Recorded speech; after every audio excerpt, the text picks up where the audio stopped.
these ruling events out there. We might call them the controllers rather than the watchers, but what's your description of the watchers? Who are they and what are they watching and who? Well, it's sort of it's a play on words here because we're looking at the watchers from the Book of Enoch, and they're the Holy One, the watchers. In other words, these were the angels, and sometimes they were good, sometimes they were bad, depending on which portion you're reading. But we're also watchers here. On Earth, like right now, I consider myself a watchman. I'm always looking at breaking news, what's going on, the global political climate, which obviously is through the roof right now with what's going on in Libya. And then we look at the volcanoes, the earthquakes, the tsunamis, the fish and bird die-offs, and all the other craziness, the volcanic activity that we see happening. And it's just, to me, it's extremely alarming. So I watch this, and so it's really a play on words. I consider myself a modern-day watchman. Specifically in regard to ancient prophetic texts and how they are, I believe, actually manifesting on the planet. Mm-hmm. So the times are absolutely unprecedented and extremely fascinating. Mm-hmm.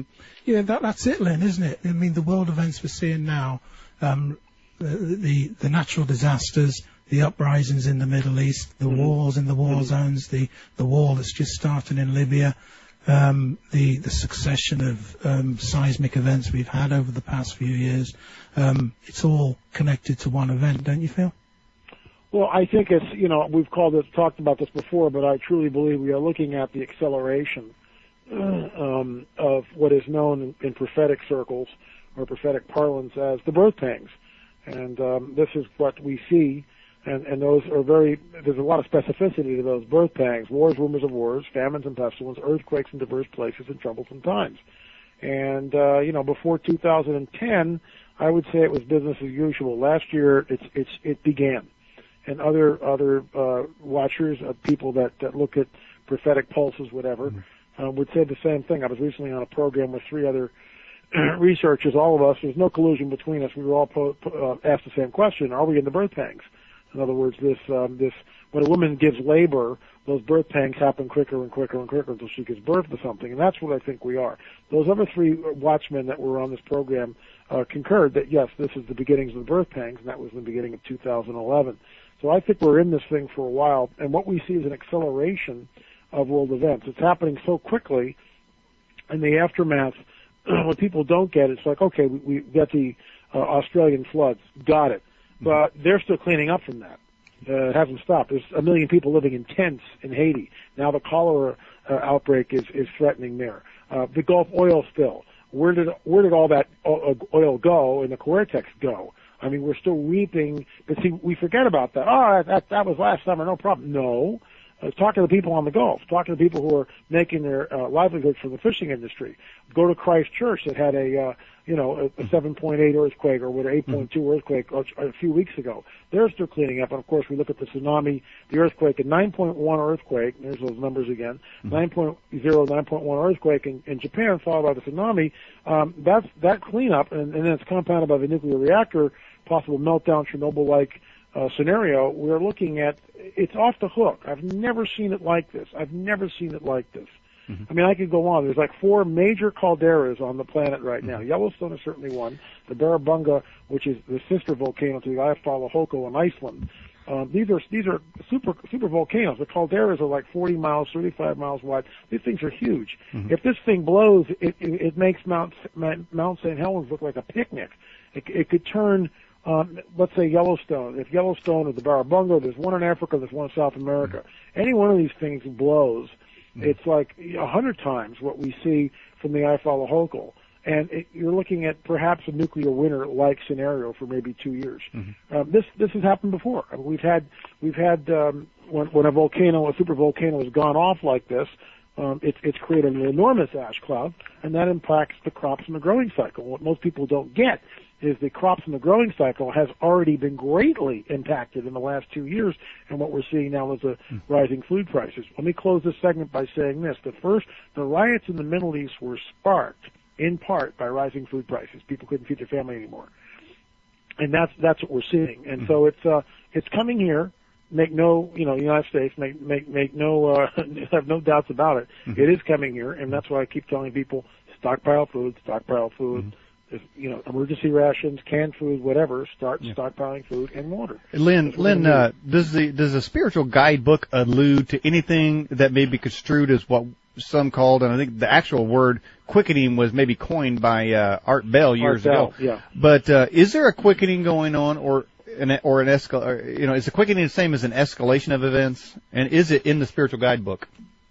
Well, the guidebook of the supernatural doesn't. It tells us there'll be birth pangs. It doesn't say, these things are going to accelerate. I use the word accelerate rather than quicken, but it's basically the same thing. There is a quickening. There is an acceleration of events. The guidebook of the supernatural calls it the birth pangs, and that's what I would stick with. And so birth pangs happen quicker and quicker and quicker. A quickening and acceleration is certainly an apropos word to use for what we're seeing on a global scale. And, we didn't even touch the financial markets, which are in total upheaval, complete upheaval. The Japanese just got hit with this unbelievable, devastating earthquake, and now the Chernobyl-like after effects from the tsunami. What most people don't understand is that the Japanese are bankrupt, literally. They just print more and more funny money. They already are in debt, so much debt that it's 200% of their gross national product. Well, let me ask you, tonight, as Andy full well knows, is the night of the supermoon. Is that, should we expect to see any kind of a celestial event or a terrestrial event as a result of that supermoon? Well, there are geologists who have looked at this and said it is going to influence the tides, and all these will bear pressure on the Earth on some level. I never, I don't prophesy things. I don't say, this is going to happen today. It's a type of a situation where, okay, supermoon, this is sort of interesting. Let's see what happens. Hopefully nothing will happen. I would rather have nothing happen. But apparently, the moon this closer or this close to Earth, it happens every 8 years. It's nothing that's completely anomalous. However, with all the recent earthquakes, specifically around the Ring of Fire, could this in fact trigger something? We don't know. We'll just have to wait and see. I would err to the side of probably nothing will happen. Let's hope so, but one never knows. Well, Lynn, that fault line, the Ring of Fire, must now be severely weakened. So for any other abnormality to happen, like an extra pull on the Earth's gravitational field, I wonder if that weakness would actually just send it over the edge. Well, if people keep talking about California, Oregon, the West Coast, and I had like a very, very vivid dream, and I've gone public with this. Hey, honey, can you bring me a glass of water, a bottle of water? Live radio, gotta love it. But I'm parched. We just got in. I'm sorry I'm late, by the way. But I had an extremely vivid dream about 6 months ago, and I blogged about it and went public with it. And in that dream, I know the beach house it was. I was there years and years and years ago, but I'm pretty sure it was the same beach house because I remember walking down the road to get to it. It's a very isolated beach house on a point in Malibu. Fairly close to where I live. I'm up in the hills. This is right on the sand. But it's on sort of a rocky bluff, so it's up. It's not on the sand. It's sort of elevated, maybe 20, 30 feet above high tide levels. And in this dream, which is extremely vivid, I've only had two of these, and one was, I know it makes great radio, and I'm not making this stuff up. One was the Gulf oil spill, where same thing, I'm standing on a concrete platform someplace, I have no idea where this is, looking out of the ocean, and the ocean's on fire. I mean, these flames are shooting out of the ocean. I'm going, what am I looking at? I had never seen anything like it before. And so I woke up, I've got three witnesses to this. My wife, I told her, she had no idea what I was looking at. I called two friends of mine and said, this is the dream I had. And, they didn't know. And then 2 weeks later, literally 2 weeks later on the news, there's the Gulf oil spill with the rig on fire, on flame. I just went, oh my gosh, there it is. And this one has not happened yet, but I believe it was California. I believe I know the beach house, and I walked in to the first floor. There were oriental rugs everywhere, well furnished, and I'm standing in about 3 inches of water. And, the water's sloshing around, and it's, my shoes are wet, and I look down at the patterns of the rug, and of course they're popping out because they're all wet. And there's a fairly large burly man standing to the right side, and I call to him and I say, how bad is it? And he says, it's above the rafters on the first floor. And I go, wow. And he motions me over to the window. We open up these blinds, and the Pacific Ocean is raging. I mean raging. It's just nuts. And that was the end of the dream. So, whether that's prophetic or not, we'll wait and see. Some people say, well, the tsunami in Japan, but no, it's not it. It's not it. This is, I believe, was right here in California. Lynn, we have a question in the live chat. It says, what credence, or would you lend any credence to the Kami Elohim passing at the time of this great catastrophe? And do you know what that is, Kami Elohim? Yeah. This has been hitting the on the internet. In fact, I read a post on it either today or yesterday. Again, all these celestial objects running around and doing things. When Halley's Comet passed over thousands of years ago, or when they, people freak out when they saw it. It's like, oh my gosh, the end of the world. And some of these things do. The larger bodies will certainly affect the tides, but to what degree? A very minuscule amount. So, what's interesting is that, again, the guidebook of the supernatural will tell us there'll be signs in the heavens and in the earth. I think we're seeing them in the earth. We're starting to see some in the heavens. The sun came up, for instance, 2 days earlier in Greenland a few months back. And that's not supposed to happen. And people talked about that for about 5 minutes, and then the story got buried. You don't hear anything about it. And the excuse was, well, maybe the global warming melted the glaciers, so the land mass is lower. What? Excuse me? Hello? Yeah. Well, Lynn, I'm playing that trailer intro to your movie, and what the folks aren't hearing because we're talking, and maybe we'll play it after with the audio. But in it, it has a newscaster saying that the true north is off now, and you also point out that the moon, it looks like it's shifted. I mean, is there anything happening there? Well, we have we're actually still trying to vet that. We have one Italian scientist. Well, let me back up. Richard, the co-producer of the Watchers, we're working on Watchers 2, which is called Signs in the Heavens and Earth. Yeah, that's what I'm playing. What's interesting is he was the one that called my attention to the moon. He's going, my gosh, the moon looks just crazy. And sure enough, we've been able to amass pictures, and the moon looks like it's rotated. Well, here's the deal. Griffith Observatory, Pepperdine University, UCLA University, and the Jet Propulsion Lab would not speak to us. Would not speak to us, would not address the issue, just dodged it completely, okay? And that's the stuff of conspiracy theories. But we tried. Oh, look, we just have a question. Is something wrong with the moon? Well, one thing led to another, and what we did find was an Italian scientist who we quote, who wrote a paper that was published on the Cornell University's website, basically talking about the eccentricity of the moon, of a lunar surface. Something is going on. And we are in contact with him. We are exchanging emails. He's in Italy. But we're exchanging emails and trying to get to the bottom. Something's up. I mean, the guys wrote a paper on it. He's a scientist. Apparently the lunar surface is doing something which is sort of anomalous. We're not sure what. So, all these things begin to add up, and it's like, if you took one of these items that we've been talking about in the last 10, 15 minutes, okay, it's an earthquake. We've had them before. We can get through this. But when we start stacking up all these events, since just 2010, is it business as usual or something more? And of course, I believe it's something more. Andy, is there any talk in the newspapers in England about these anomalies in space? Not that I've seen, and certainly not on the mainstream news. But you also, and Lynn didn't hear this, but you were also saying earlier that they barely mentioned what's going on in Libya. Is that what you said? No. The Libyan crisis has overshadowed what's going on in Japan and the nuclear power stations. Yeah. Okay. So they're more concerned with what's happening in Libya rather than the tsunami that hit Japan. Yeah. At this time. Yeah. All right. Yeah. I mean, I'm looking at the headlines with apparently we shot 120 missiles into Libya today. So here we go. We'll see what happens with all this. Well, Lynn, are we going to see the United States get wrapped up in a third Muslim war? Well, let me take a slurp here of agua. Make no mistake about it. When Americans, the pundits stand up on in the news shows and say, the people in Egypt and Tunisia and the Arab world want democracy. Americans, when the pundits stand up on in the news shows and say, the people in Egypt and Tunisia and the Arab world want democracy and blah, blah, blah. What will happen is the Muslim Brotherhood will eventually take over, and what we will see is some sort of a Sharia law, loose caliphate put together in the Islamic world. There is no springboard to democracy like we have here in the West. It just doesn't exist.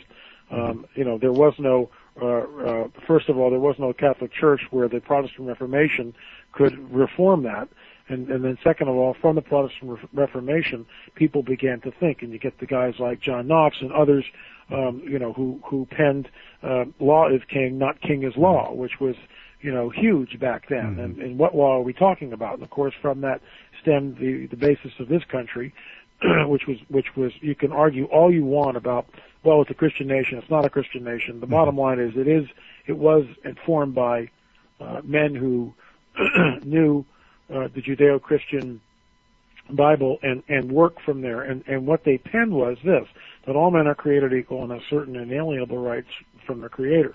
Now that directly, like it or not, stems from a Judeo-Christian worldview, period. I mean, there's no way to fudge that. Well, they don't have anything like that in the Islamic world. There's no springboard. All men are not equal. The infidel, you can lie to the infidel. And on it goes, which is why we have freedom of religion in this country. Of course, some of those freedoms can be used actually against us, but I a little rabbit trail here. But the bottom line is there's no springboard to get to a democracy or to a republic from Islam. What they have is Sharia law. There's never been any reformation in Islam. There's just a strict adherence to Sharia law, and that's what they fall back on. And a great graphic picture of this is in Tahrir Square in Egypt, when this was before Mubarak stepped down. Well, when the imam got on the loudspeaker and called everybody to prayer, guess what? The protesters and the military stop what they're doing, and everybody starts bowing to Mecca.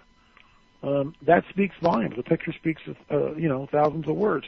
What's more alarming is several weeks later, back in Tahrir Square, when a imam who had been outlawed to speak publicly by Mubarak and Mubarak's regime for decades, literally, addresses about 1.5 million people gathered in Tahrir Square.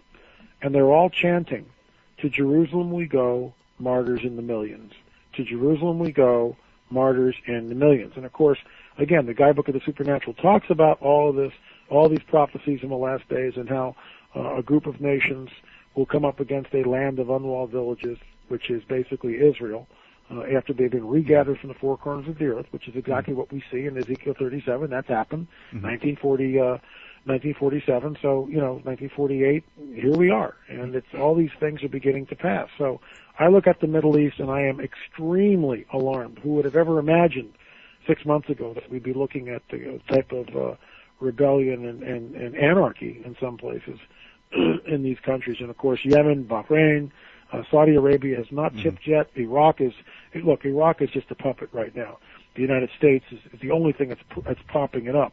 And again, I would like to think, although I don't believe this for a minute, but if I wasn't such a conspiratologist, I would actually think that the United States think tanks got together and said the next, extrapolating, let's say 20, 30 years in the future, and knowing the instability of the Middle East, knowing radical Islam and what it could be, they would say we need a base of operations right in the heart of the Middle East. Boom, let's go into Iraq.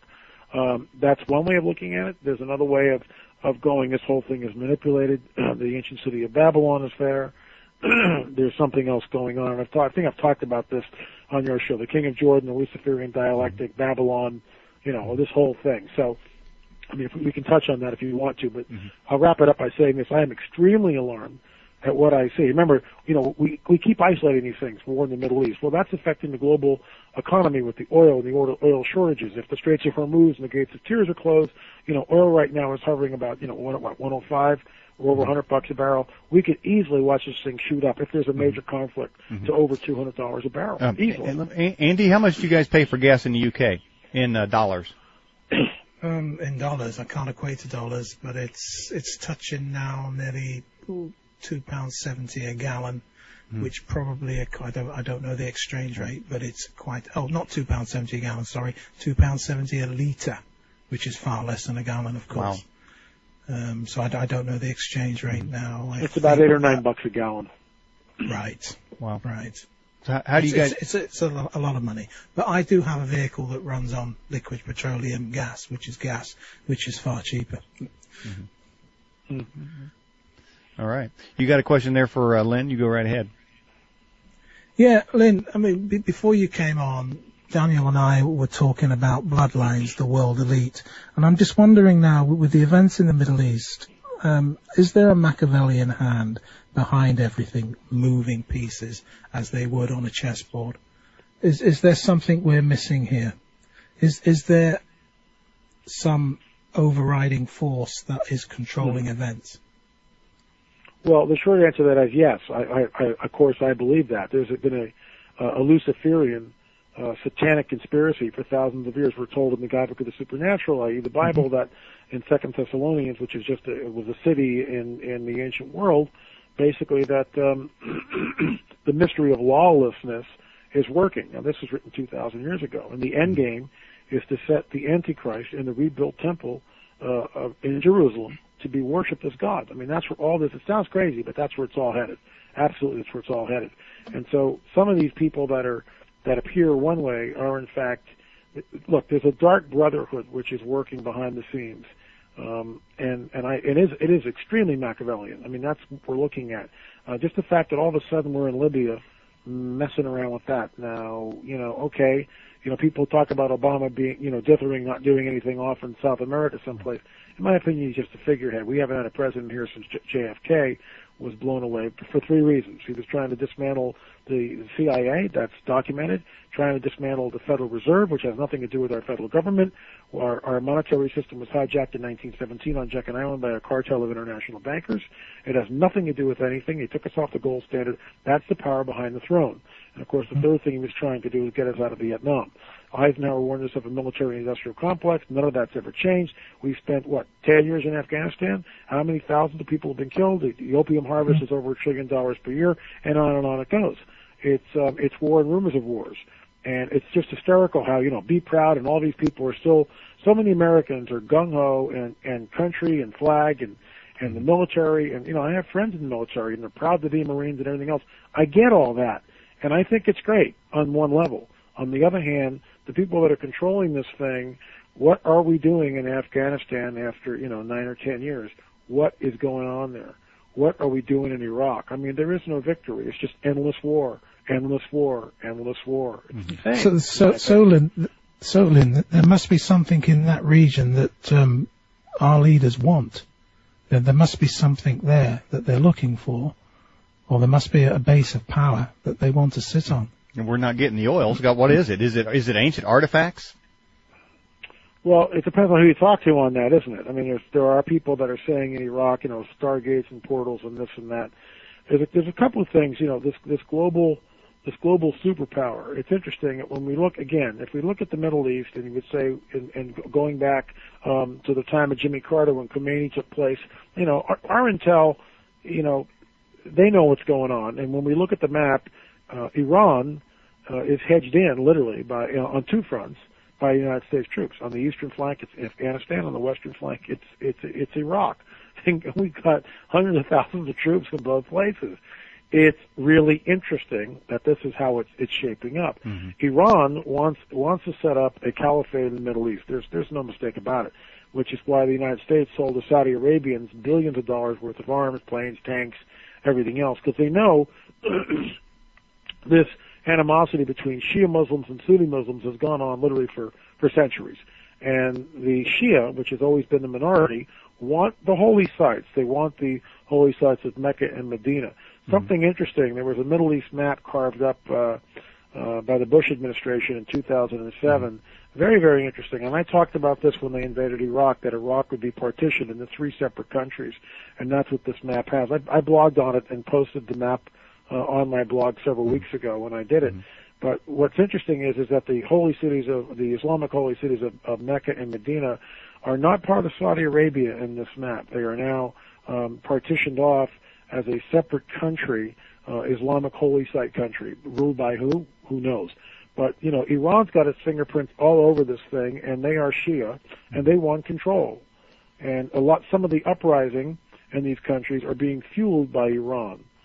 and the Shia minorities who have been suppressed and repressed literally for hundreds and hundreds of years are tired of it. And so that's part of this ancient schism between Sunni Muslim and Shia Muslim is now spilling over. And of course, I would like to think that the United States think tanks and our intel would be smart enough to figure this stuff out, but frankly, I don't think we are. So, going back to Andy's viewpoint with the whole Machiavellian scenario here, when we look at Afghanistan, what are we really doing there? Well, the opium harvest is $1 trillion a year. That's a lot of money. The opium harvest, say what you want, but the opium harvest is over $1 trillion a year. Where's the money going? Several months ago, there were some articles in Russian papers talking about there's a real problem now with heroin addicts because of all the opium coming into the country. And, where's all that opium coming from? It's coming from Afghanistan. So now Russia is getting addicted. And, we see this everywhere. It's just like our southern border still remains porous for, decades and decades. No one closed it. And so, now we see the drug violence and the wars going on across the border. Well, meantime, in the United States, there isn't a person that hasn't been to rehab. What I mean by that is every family in America has at least one person that's been to rehab. Go back 40 years ago, that didn't exist. You think we got a problem? Hello. This is what's Machiavellian. This is deliberate. Dumb down the people, keep them misinformed. And I'll give you just one example. It's like the Middle East is exploding, completely exploding, imploding, right? A week or two ago, before the tsunami hit. And who did they dangle up in front of the masses to look at? Who usurped the stories? Charlie Sheen. I blogged about it. He's sending the clowns. Here's the latest guy we can all look at and gasp and wonder. Let them eat cake. This is the Roman circus all over again. And it's to keep the masses dumbed down and stupid and looking at this ridiculous circus in front of us. And I feel sorry for Charlie Sheen, but he's just the pawn he's being used. And of course, his story usurped what was going on in the Middle East, and did so until the earthquake hit Japan and the tsunami, and then of course all eyes turned to that. Well, now we see planes going in Libya, and watch how they will guarantee it in the next 24 to 48 hours there'll be some useful idiot that they'll throw up for the masses to look at and distract them from what is really going on. Well, American Idol is another great example. Lynn, let me ask you something, and this is going to segue off of Andy's question. And you mentioned briefly there about the theory of the Stargates. Of course, I've heard of Stargate theory, the ancient artifacts, maybe searching for the Holy Grail. And then let's bring in the aliens because they're involved with it too. There's an alien base somewhere in Iraq, and they're just meeting them. Maybe they're stealing the oil. Of course, we haven't seen it, but whatever. But are these sort of I don't know, aftermarket sort of conspiracy theories? Aren't they because people? And I know you must have pontificated on this, that people are making these theories up, as wild as they might seem, because the events don't make any sense. And one of those is, of course, as Andy suggested, well, then they don't seem to make mistakes, make sense, but perhaps behind the scenes somebody's moving the pieces, and we're only going to see the end result of it and see the sense that it does make. But so much of it, though, isn't it made up because we can't make sense of it, and isn't there a danger of thinking, well, these are just isolated events, and we're assigning meaning to meaningless events, and the government hanging on to their, to the tail of the events, trying to act like they have control and they know what's going on, but they really don't, so perhaps it doesn't mean anything. There's no end of the world going on here. There's no world takeover. There's nothing happening but just random events that will continue forever. I know you must have thought this out, but have you passed that and said this can't be that part?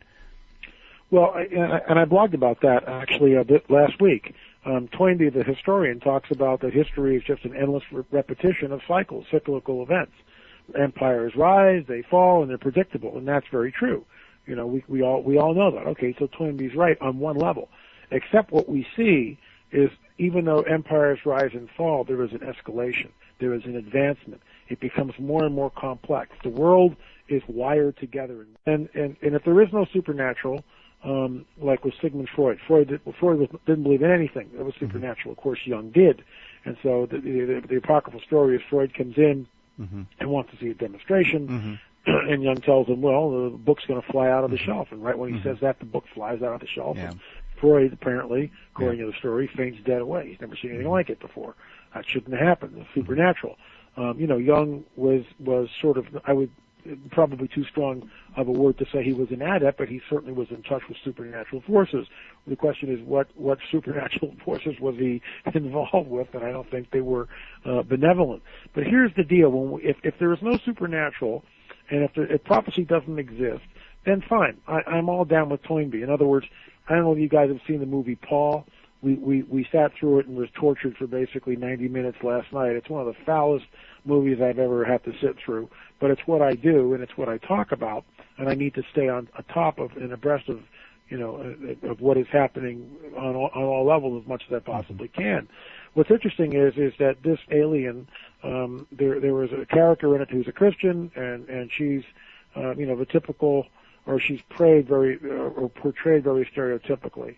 And then, of course, Paul, the alien, and when she sees him, she goes, "Oh my God, you're a demon," and she falls on her knees and begins to see amazing grace. I mean, how silly is that, right? And she begins to argue with this so-called alien. And by the way, it's a gray. And even though it's wisecracking and swears and curses and throws f-bombs all over the place and smokes cigarettes and marijuana, a very hip alien. When there are occasions when I just look at the drawing, and to me it's incredibly malevolent looking. Now that's just my take on it. But here's the deal: the alien saying there is no God, there is no right or wrong, no heaven or hell, no anything. We all just evolved, and that's what we've been taught since Darwinism. And if that's true, then history is meaningless. It's just survival of the fittest, and on it goes forever and forever and forever. Okay, I get that. That's one worldview. That's not my worldview. The moment we plug in prophecy, which we see is extremely specific in regards to Israel, which we talked about a few minutes ago, Israel being regathered from the four corners of the earth, reestablishing its ancient homeland. That's just one prophecy. We start stacking all these prophecies up, and I'm not talking Nostradamus and Edgar Casey and Blossom Goodchild and the Hopis and the Mayans. I addressed that in my upcoming book, hopefully, which will be out around June, called The Cosmic Chess Match. This prophecy is not 40% accurate or 60 or 80% accurate. It's 100% accurate 100% of the time. It never misses. And so that begs the question, where is it coming from, and can we trust the entity who's telling us this prophecy? Of course, in my opinion, we can, very much so. And what's interesting about this prophecy is telling us that it's not the end of the world. In fact, the History Channel last week called me up. They wanted me to be on this William Shatner thing, the strange and weird show, whatever it is. And they kept wanting to say, well, isn't this the end of the world? And I said, no, it's not the end of the world. It's the end of this system. The system that the world has been ruled under. Andy talked about Machiavellian forces that are behind the scenes, and I believe that there is a Luciferic Machiavellian type hierarchy, which is pulling the strings behind this thing. It's very dark, very malevolent stuff. Well, this war that's been in the heavenlies, in another dimension, another supernatural realm, and I understand it sounds like science fiction, is about to it's actually spilling over into this dimension now. We're starting to see things manifest like never before, and we're going to see more of it as time goes on. So history, in my opinion, I differ with Toynbee. It is cyclical in the sense that, yes, we do see empires rise and fall, but at the same time, history is moving towards a climax, and that's where we're going. It's not the end of the world, it's the end of the present system that the world is being ruled under, and a new system is about to take its place.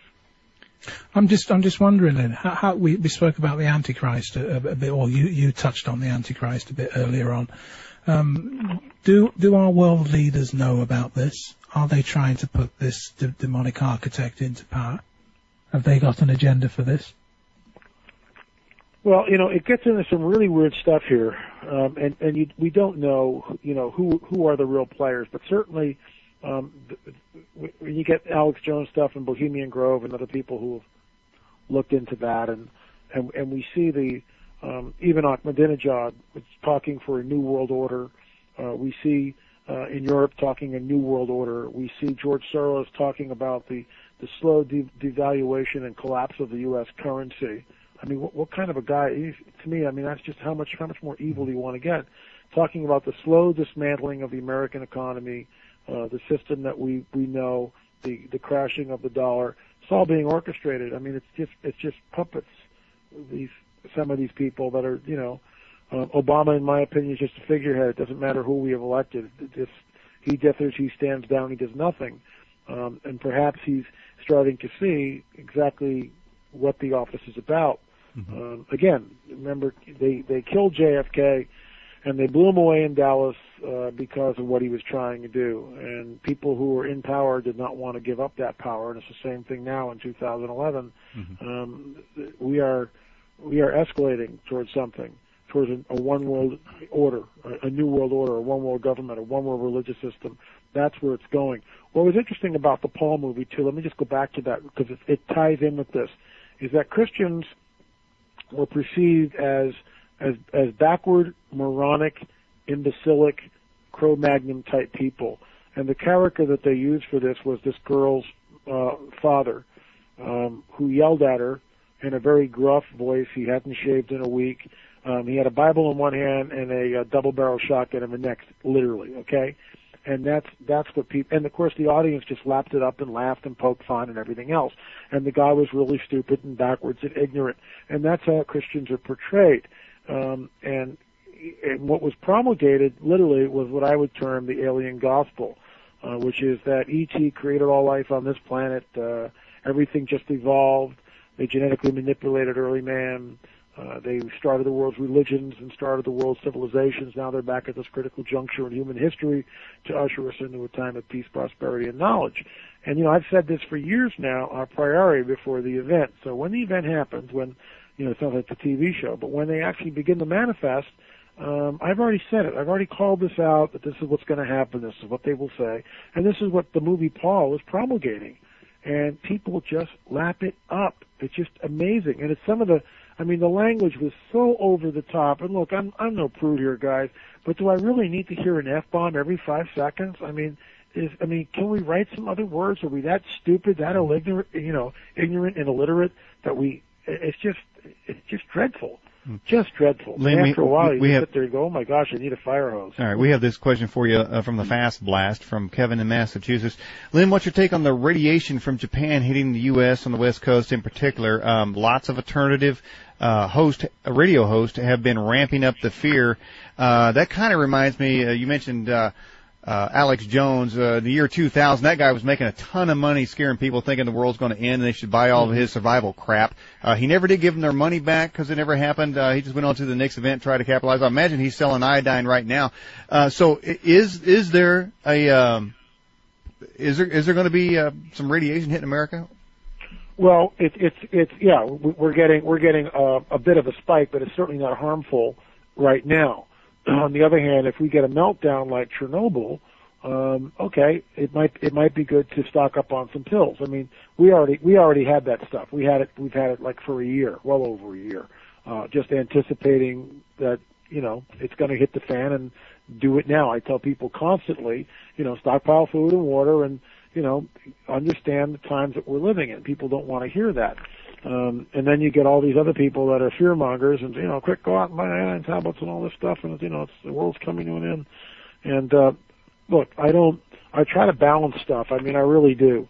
But what I'm looking at, is that we are in tenuous, tumultuous times. They are the birth pangs and things are going to accelerate. It's not going to get better, in my opinion. It's going to get worse, unfortunately. And I wish I was wrong on this. I'm not selling food shortage, food stuffs or anything like that. I write books and we do DVDs to try to warn people, what's going on. But, we're not capitalizing by selling, rations and all this other stuff. But we are trying to warn people that something is coming.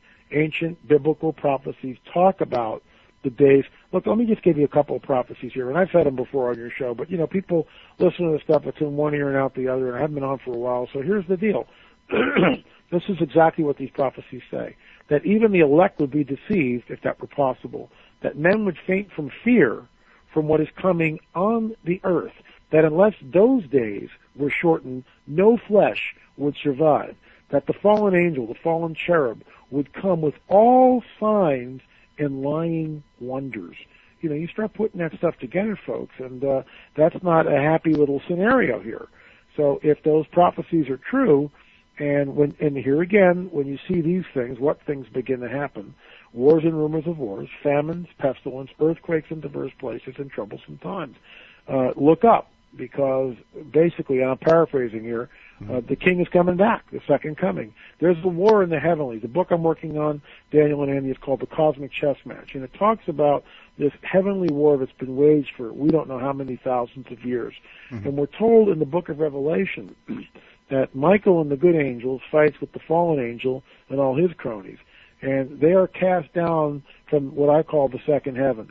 And it says, woe to the inhabitants of earth. And get this, it uses 3 or 4 different names to describe what we call Satan. It says Satan, the fallen angel, the dragon, the accuser of the brethren, is cast to earth. And I'm going to paraphrase here. He's really ticked off because he knows his time is short. In other words, he's stuck in the time-space continuum. He no longer has access outside of time like he's had for millennia. Now he's stuck in the time-space continuum. He's really ticked off because he knows his time is short. You know what? I'm glad that he's ticked off, and wherever he is, there's something video for him. Hey, question coming in from Ohio. Lynn, what do you think? Could the disaster in Japan have been caused by HAARP?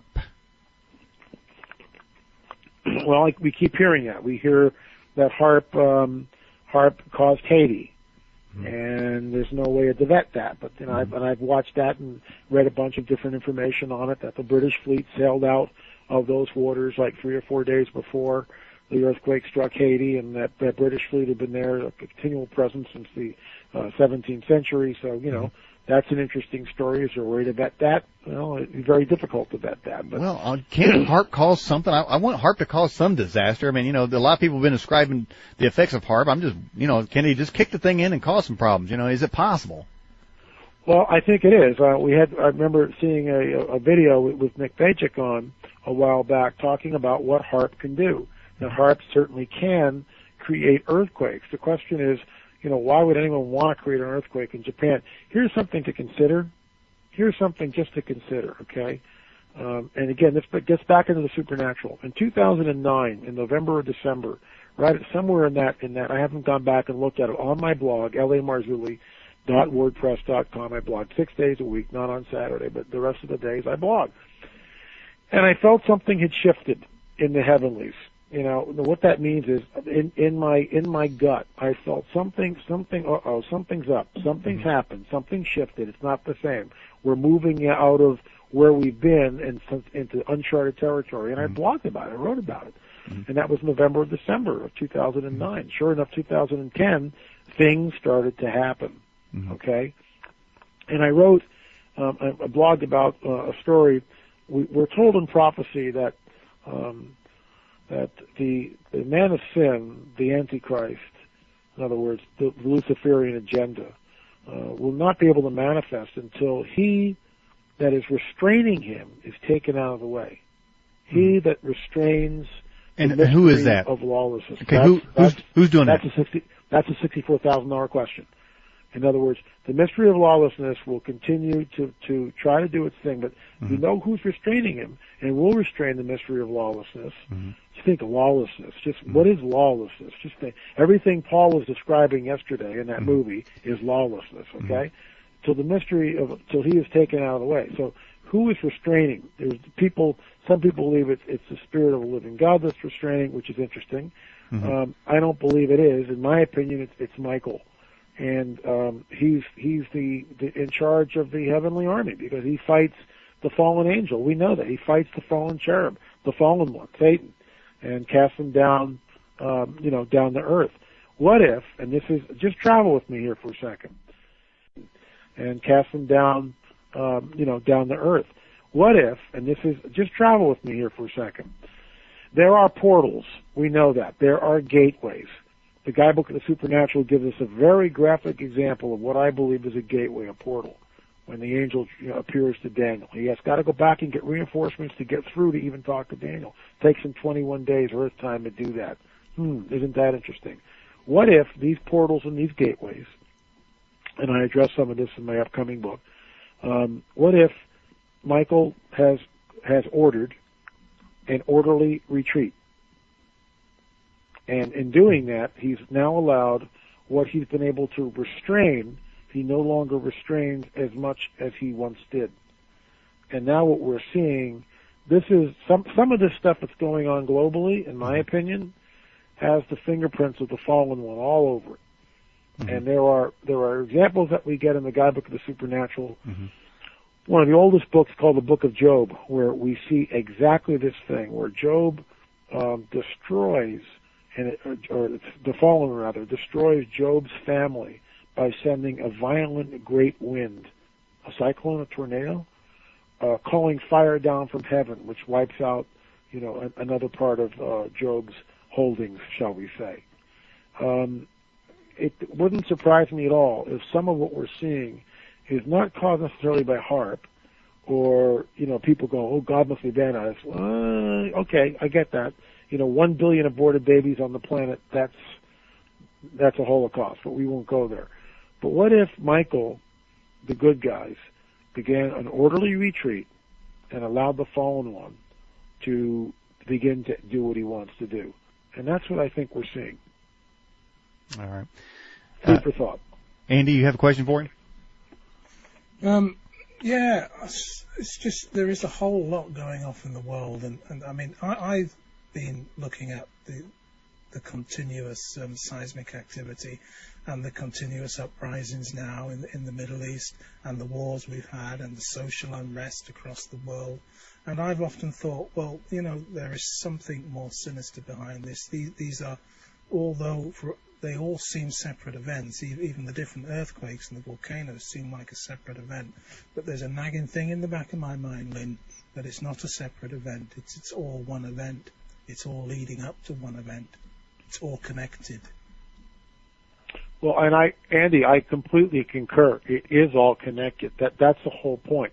It's exactly what the guidebook tells us will happen in the latter days. It's all connected. It's all extremely deliberate. There are useful pawns on the face of the earth that are men and women that are willfully signed over to the dark side, shall we say, and there are others who are not assigned to the dark side and are trying to fight this. I myself consider myself one of those guys who are trying to fight it and warn people. But I agree, the strings are being pulled, absolutely, and it's headed towards this climax. That's where it's going. I agree completely. This person that's holding things back. You say it's a person, or is it? Let's crank that down a little bit. Who's restraining what? Well, there are. Let's say, for instance, let's just say that there are dark supernatural forces and good supernatural forces, and they have names, and they've been manifesting here for thousands and thousands of years, and they're about to manifest even more than what they have before. But this war in the heavenlies has been waged, and for territory, for certain geographical areas, anytime you've got human sacrifice over an area where blood is being spilled in a ritualistic way, you're opening up gateways and portals. And that's unfortunately what's happened on the planet with 1 billion abortions, which is nothing more than a ritualistic Luciferian satanic rite, because that's what it is. You're killing. What more innocent life can you possibly take than an unborn in a mother's womb? Give me a break. And I realize that's a hot button issue for people and they freak out, but they've never examined it from a supernatural perspective, and that's exactly what it is. It is in my opinion, it is a ritualistic, satanic, Luciferian blood sacrifice ritual. And so you've got this going on, and this is no different than what happened when the Mayans are sacrificing thousands and thousands of people and ripping their hearts out. It's all bloodletting, and it's all for the same thing. It creates power for the dark side to manifest. They can't manifest unless this kind of bloodletting is happening. And this is what 1 billion of them. Are you kidding me? And this is why we see what we're seeing. Yeah. The restrainer, Michael, and his good angels are now pulled back, in my opinion, and they are allowing the fallen one to manifest in greater ways. And some of this is because of the ritualistic bloodletting, which has happened on this planet. Okay. For decades. All right. By the way, Andy's getting ready to leave. He needs to attend to some things. Andy? Yeah, Lynn, it's been fantastic speaking to you again after all this time. Andy, always good to hear your voice, man. Hang in there and get better, will you? Yes, I'm getting better by the day, and unfortunately, Edges, I've got to sign off now. because I do need to take some medication, unfortunately. Right. But it's been great to be back. It's good to be back into the swing of things. Don't forget to tune into EBN Reports, which is tomorrow at 6 p.m. Eastern Daylight Time on the UK Studio Channel. I'll sign off now. Right. Goodbye, Daniel. Right. Goodbye, Lynn. Take care, Andy. Good hearing your voice. Thank you. Okay. See you. Lynn, you were saying about this blood sacrifice, and my question is, would you go back to 9/11 and say that might have been a 3,000 person blood sacrifice? Well, there are people that are looking at it that way. 9/11 to me is the classic.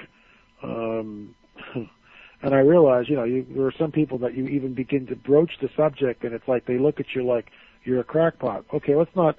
All I know is look at Building 7, and no plane hit Building 7, and it's made out of steel, and that thing falls at free fall speeds in less than 20 seconds, 8 hours later.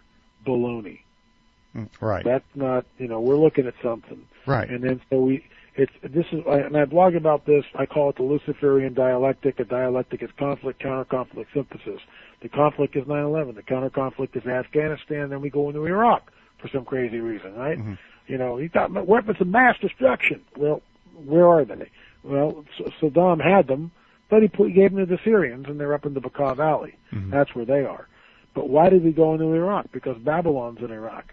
And the third layer of a dialectic might be all this is, as Andy was talking about, extremely Machiavellian, extremely, and it sets up this whole one world government system. This is really interesting. The Iraqi dinar was, I think, 4-to-1 trade, four Iraqi dinars to $1 American dollar before the war happened in Iraq.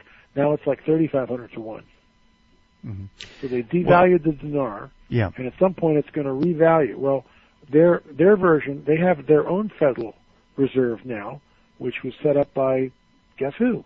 The same guys who control our money. Mm-hmm. And they created a counterfeit bill called the Iraqi dinar, which is about 3,500 to 1. When the dollar tanks and the Iraqi dinar revalues, just do the math. Mm-hmm.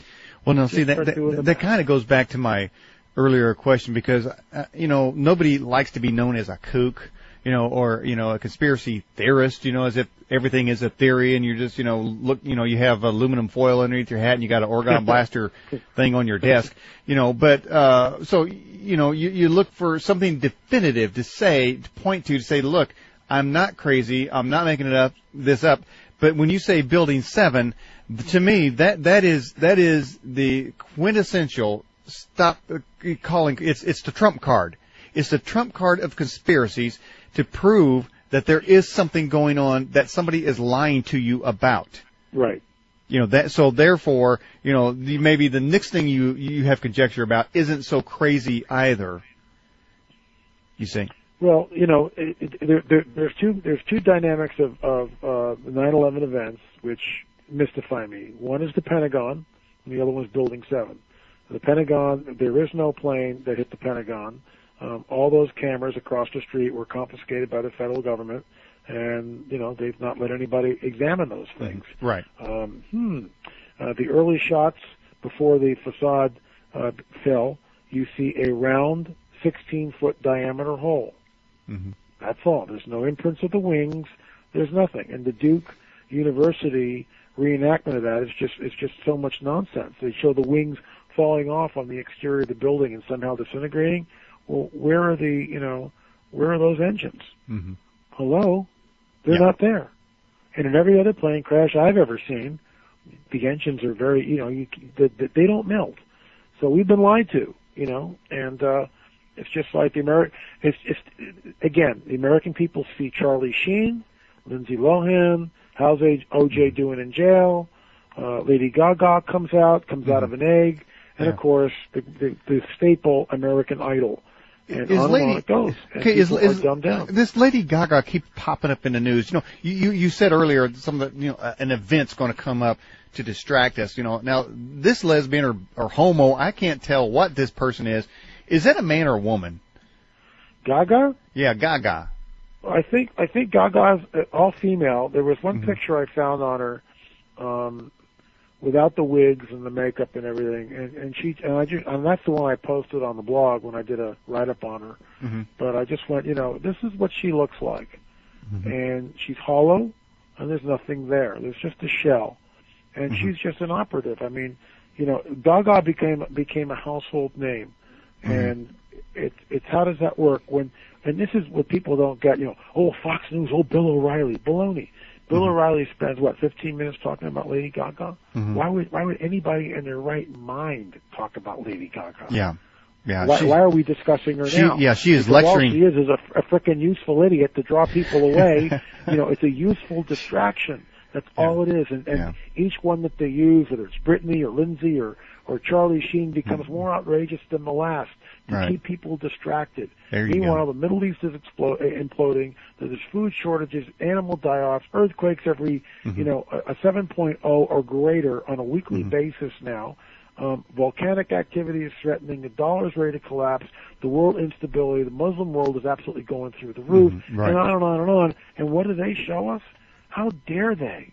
I mean, but, unless the American people wake up, and it's hysterical. Oh, the Tea Party. Yeah. And Bernie gets up there and, saves $60 billion. Meanwhile, they spend $170 billion. It's like, this isn't working. You guys don't get it. The dollar is going to collapse, folks. There is going to be an incident in this country. Is it the new Madrid fault line? Is it California huge earthquake? Is it dirty nuke going off, or the Yellowstone caldera? I have no idea. But whatever it is, it's coming. And people need to understand that they need to prepare. Don't go buy anything, and I have to sell. I don't care whether you buy my books or not. But I do care that you go buy a bunch of food. And understand that you need food and shelter and water, and you need people of a like-minded, people who are like-minded to be around you. And do that all ahead of time. So when this stuff begins to happen, you got a plan. You got a plan worked out. Yeah, that Gaga itch, I leave the B out. She is lecturing Congress right now to pass or trying to pressure Obama into, eliminating every reference to marriage that has a definition of man and woman. She wants to have man and man, man and beast, man and sister, man and mother. She don't care. Man and dog. She's good with that. Looks like she's had a few dogs in her time. So, I mean, it's, but the people that, and here's the thing, Lynn, I've discussed this with survivalists, those that predict sort of a cataclysmic end or an anarchy catastrophe type of thing. Those that have this food supplies that you're suggesting, which is an excellent suggestion, even the U.S. government suggests that you have a 3-day supply, but if you look at Japan, I imagine a lot of people on the coast of Japan wish they had a few months supply now. No, it's 4 to 6 months. Yeah, well, that's what they're going to need. Yeah, that's what they're going to need. I'm hoping all those people are moving to their relatives on the good side of the island. But when society has to be rebuilt, and these Gaga followers, Lohan followers, come to your door for food, screw them. Okay, because tell them to go seek Oprah's advice or whatever, what to do, because you don't want those people repopulating the earth.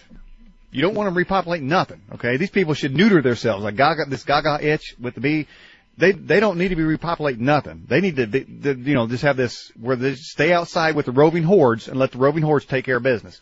But don't bring them in, or you're going to repopulate them. Next thing you know, we're going to have the Ellen DeGeneres show number 2, coming back, a reprise. You're going to repopulate them. Next thing you know, we're going to have the Ellen DeGeneres show number 2, coming back, a reprise in the new America when it's rebuilt. You don't want that, do you? You don't want that thing coming back, do you? Well, what's interesting is when all this stuff starts to come down, it's a perfect opportunity to tell people about the prophecies and about what's really going on, and start to educate people and show them from the guidebook of the supernatural what's really happening. And, even if they're, Gagaites or whoever they are, it's a perfect opportunity. And I'm not talking religion here, folks. I'm talking about supernatural warfare, which is happening in the heavenlies, which is spilling out into this dimension. That's what we're looking at, in my opinion. And, eventually, it's headed towards this one climax. It's the movie Paul is a thumbnail sketch of where it's all going, in my opinion. And we're being indoctrinated. We're being indoctrinated, and it's here. It's not that it's going to happen. It's happening right in front of our noses. But most people are asleep. So you're not, Lynn. I feel like you're a resistor. Okay, are you prepared to go into that blue or red line list there? Are you on a list now? Well, I don't know. We have not been contacted yet, which is really a good thing. Yeah. I speak a lot. I'm on the radio, talk about people, talk about this stuff all day long. My sphere of influence is probably not potent enough to deal with. They figure that if I'm influencing, like my blog numbers are about 5,000-6,000 a day that come to the blog. Good. Well, out of 300 million people in America, that's nothing. They don't care. I'm a small fish. Okay. If I got real big, I mean, someone like Glenn Beck or Judge Napolitano, and both of those guys are always hitting on the Federal Reserve, especially Napolitano. Napolitano pulls no punches. He tells you straight up that the Federal Reserve has nothing to do with this country. He's adamant about it, livid about it. And so, all hats off to the judge. I mean, he's pretty amazing in that regard. I mean, I've watched Fox News and CNN and everything else, and I watch a variety of different news shows, and it's really fun to watch the spin that different networks do. But obviously, in my opinion, someone got to O'Reilly because his show changed about 2 years ago, and now it's like, well, we have Culture Quiz and the Culture Warriors and Pinheads and Patriots. It's entertainment. It has nothing to do with anything, and of course he acts outraged and all this stuff. It's like, I think somebody got to him. He was creating too much of a dent, and someone will get to Beck at some point and Napolitano at some point. These guys play hardball. What do you think about a Ron Paul Napolitano ticket in 2012? It'll never happen. Hey, here's a question for you, and this is a great question because you're talking. Well, you may not be using the word the quickening, but there are definitely some things.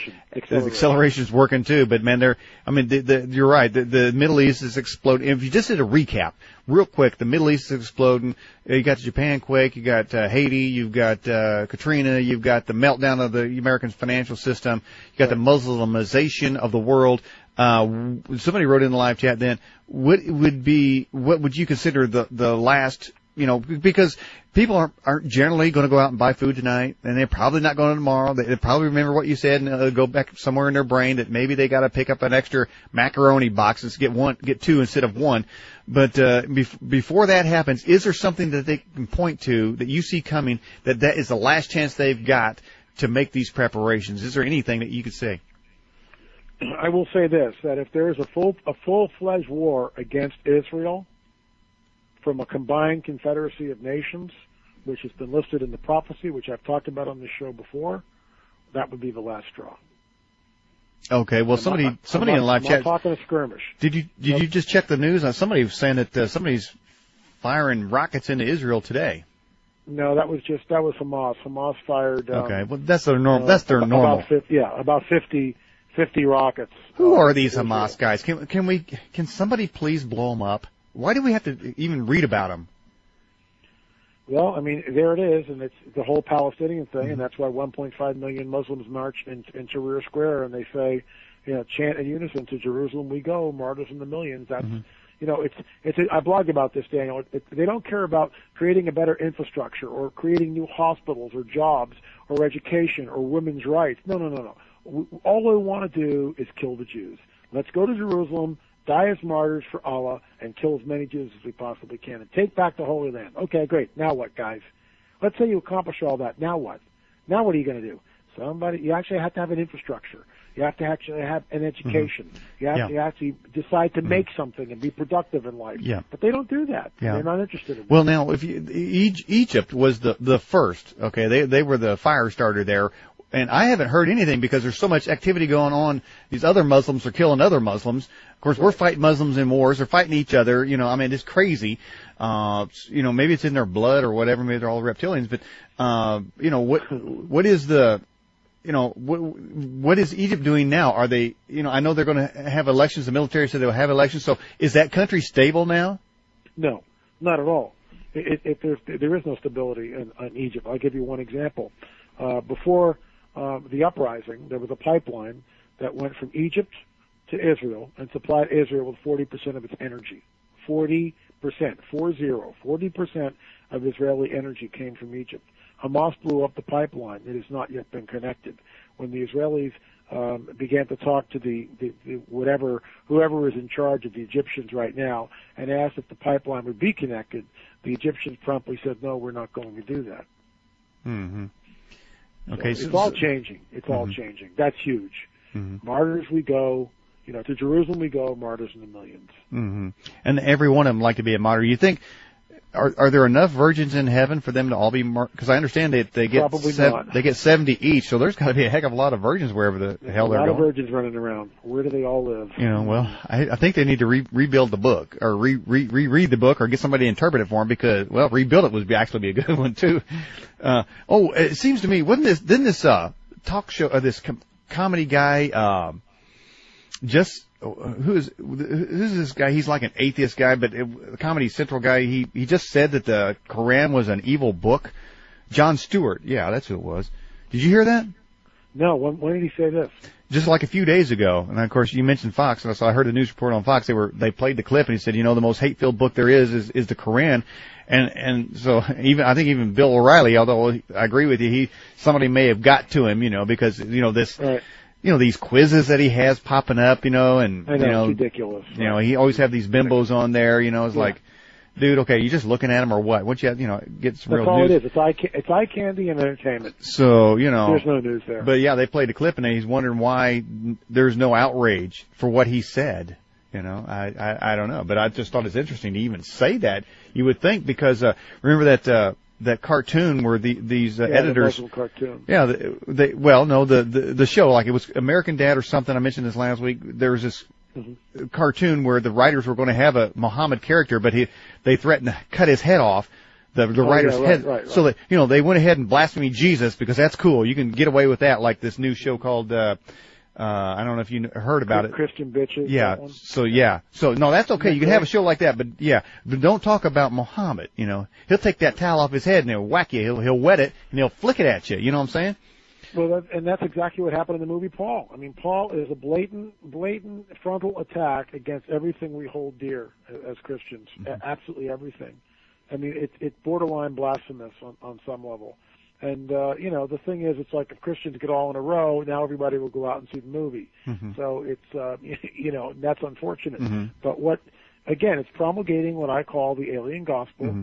And, it doesn't talk about prophecy. Christians are viewed as absolute backward Neanderthals. I mean, that's how they're portrayed. Right. And, I'm a Christian, and I don't think I'm a backward Neanderthal. I think I'm telling people exactly what is going on from prophecy, which is in that Christian Bible, folks. Isn't that interesting? Well, what's going to happen is that good Christian bitches, if it ever gets out, there's going to be some preachers going to say, we're going to have a lesson, we're going to learn, and then they're going to be talking about, I can just see it, they have a sermon on Sunday talking about the lesson learned from that show. I'm just saying that's what the churches today kind of remind me of, how they get their cue. That's not the thing to protest. They would actually use it to help them, to build a membership or increase the payout in the bag there. But so anyway, we're talking about your DVD called The Watchers and Lynn, how can people get that? LAMarzulli.net, LAMarzulli.net. You can see the trailer for Watchers 1. And also we're taking pre-orders for Watchers 2, which is called Signs in the Heavens. Mm-hmm. Watchers 1 is UFOs are real versioning, not going away. Mm-hmm. We don't tell you what we think they are. We don't pontificate. We just show you the evidence. And it's great to sit down. And the reason why we went to film is because, writing books is great, but it's only one person at a time. You show someone a DVD, 50 people can sit in the room and watch the thing. Mm-hmm. And all of a sudden you get dialogue and people are talking about it. And this is episodic. Mm-hmm. We're working on 2. Number 3 is on the board. And Watchers 2 should probably be out sometime in April, early May at the latest. Mm-hmm. And you can watch trailers for both of them by going to LAMarzulli.net, LAMarzulli.net.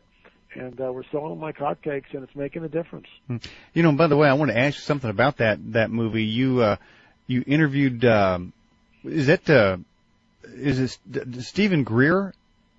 No, Dr. Roger Lear. Roger Lear, yeah. Now, is he the guy taking out the alien implants? Yes, he is. Did you see those implants yourself? Yes, I held them in my hand. And how is it that they track people with something that looks like just a piece of metal? Well, first of all, these are not tracking devices. Mm-hmm. Lear and I both concur on that.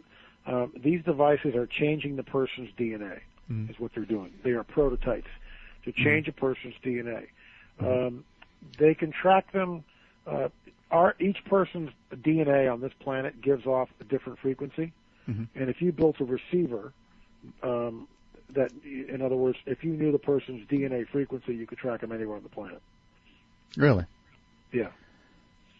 Okay, so once they have the information, what can be done against a person if they have that information? Well, are you talking about someone who's got an implant, what can happen to them? Right. What's going on with it? Are they just seeing how they live?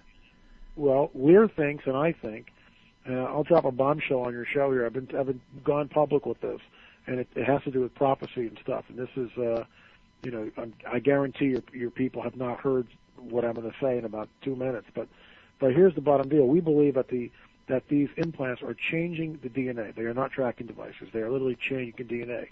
So we've got 4 different prophecies, right? And a lot of prophecy, people never think to overlay the prophecies. In other words, could it be that 2 or 3 different prophecies given that are seemingly unrelated and given by different prophets over a couple hundred years, so there's no collusion between them? Could it be that they're talking about the same event from a different perspective?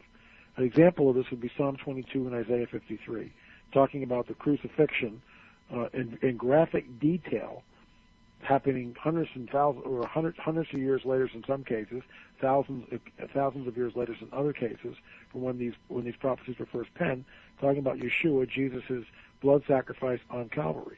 Psalm 22, Isaiah 53. Overlay them, same event. 2 different prophets looking at the same event. With that in mind, in the guidebook of the supernatural, we are told it will be like the days of Noah when the Son of Man returns. Okay, what differentiates the days of Noah is the presence of the Nephilim, the fallen angels, which we sort of touched on. Right. But another aspect of the days of Noah is longevity. People live 5, 6, 7, 900 years old.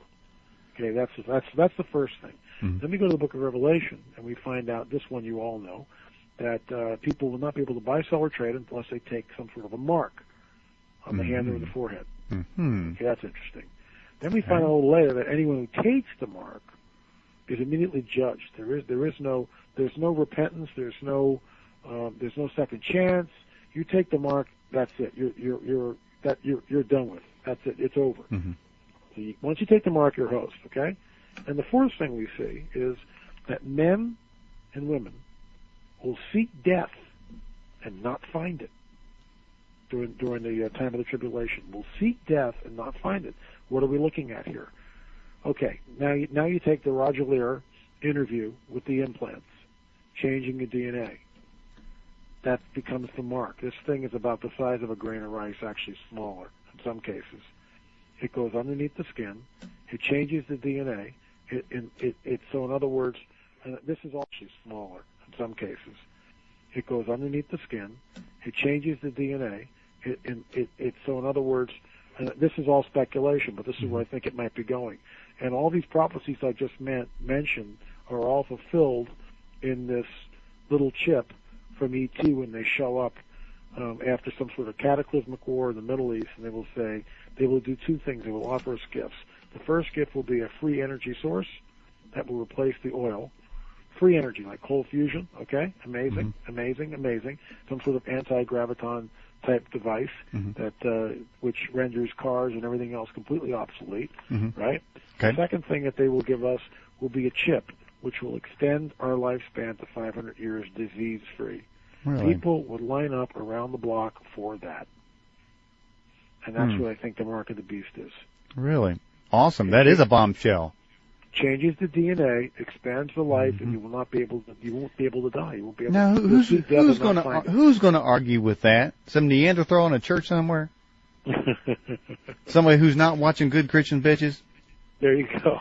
So, those quacks won't take it, okay? neither will Grandma. Grandma don't like it either. No, so maybe the Obama healthcare go ahead and euthanize her. You know what I'm saying? One of the death squads, you know. What do they call it? The death yeah, exactly. Death panel, yes. Death panels. I think we should live. How many people? Yeah, you know. No thanks.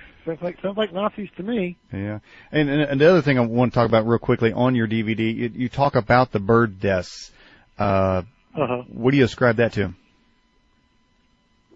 Well, we don't know. There's all sorts of theories with that. Methane gas, HAARP, being used. But it's global. Yeah. Whatever's causing it, it's global. In other words, it's just not along the New Madrid fault line. I mean, the fish deaths were in the millions this year. I mean, literally. Yeah. In rivers of Bolivia, they were so cold that all this millions of marine life died. You know, out here in Southern California, millions of sardines wash up at Redondo Beach. I mean, it ain't going away, is it? You see, I've never seen anything like this, ever. And that's the thing. When you start, if it's just one incident, I don't say a word.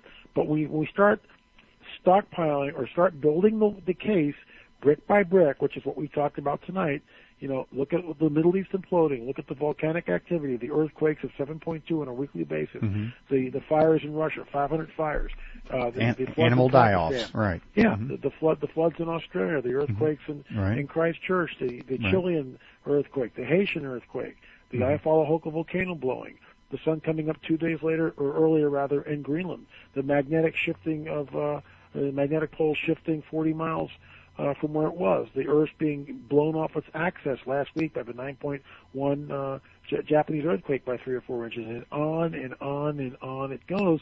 It ain't business as usual, folks. These are the birth pangs. Wake up. Study prophecy. Understand the times we're living in. Wow.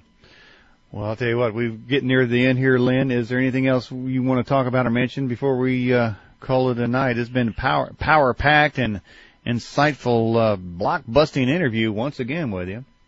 Well, I certainly appreciate you having me on, Daniel. And all I can say is, you know, we're in very tenuous, tumultuous times.